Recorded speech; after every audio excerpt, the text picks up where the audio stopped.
মুহূর্তকে প্রতিটি সেকেন্ডকে মূল্যায়ন করা উচিত একজন মুমিনের জন্য।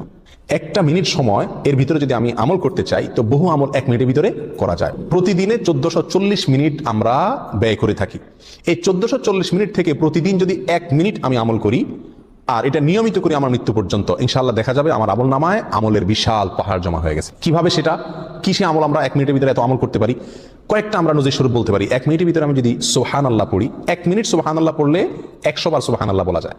এটা পরীক্ষা করে দেখা হয়েছে, আপনি পরীক্ষা করে দেখতে পারেন। সুবহানাল্লাহ সুবহানাল্লাহ সুবহানাল্লাহ গুনে 100 বার সুবহানাল্লাহ পড়তে কতক্ষণ সময় লাগে? সর্বোচ্চ 1 মিনিট সময় লাগে। 1 মিনিট আপনি 100 বার সুবহানাল্লাহ পড়তে পারেন। আর 100 বার সুবহানাল্লাহ পড়লে কি হবে? সহিহ মুসলিম হাদিসে আসছে, নবী সাল্লাল্লাহু আলাইহি ওয়াসাল্লাম বলেছেন, কেউ যদি 100 বার সুবহানাল্লাহ পড়ে আল্লাহ সুবহানাহু ওয়া তাআলা তাকে 1000 নেকি দান করেন। 1000টি বিনিময় আল্লাহ তাআলা তাকে কিয়ামতের ময়দানে দান করবেন 100 বার সুবহানাল্লাহ পড়লে। তাহলে প্রতিদিন যদি আমি 1 মিনিট সুবহানাল্লাহ পড়ি শুধুমাত্র, তাহলে প্রতিদিন আমি 1000 করে নেকির মালিক হয়ে গেলাম। 30 দিনে 30,000। এভাবে হিসাব করেন সারা বছর, সারা জিন্দেগি